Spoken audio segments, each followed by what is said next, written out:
গত পর্বে দেখেছিলে আমার সন্দীপের কথা খুব মনে পড়ায় আমি প্ল্যান্টেড করে সন্দীপকে ডাকি। তারপর তুই যদি আমাকে কোনো কারণ ছাড়া ডেকে থাকিস তাহলে তোর মৃত্যু অনিবার্য।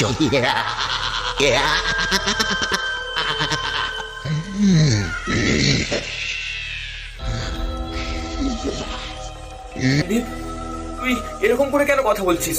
মানুষ মারা যাওয়ার পর আর আগের মতো থাকে না, আর চরিত্র সব পাল্টে যায়। তুই যাওয়ার পর পরিবর্তন হয়ে যায়। ওসব ছাড়, তুই আমাকে কেন ডেকেছিস সেটা বল। কথা খুব মনে পড়ছিল রে, তাই আমি ডাকলাম। তুই আমাকে এই কারণের জন্য ডেকেছিস? তুই জানিস কারোর ডাকে আমাকে সারা দিয়ে আসতে গেলে কত যন্ত্রণা ভোগ করতে হয়। তুই আমাকে আর কোনোদিন ডাকলেও আমি আর আসতে পারবো না। চিরবিদায় বন্ধু, চিরবিদায়। যাস না প্লিজ, কথা ছিল তোর সাথে।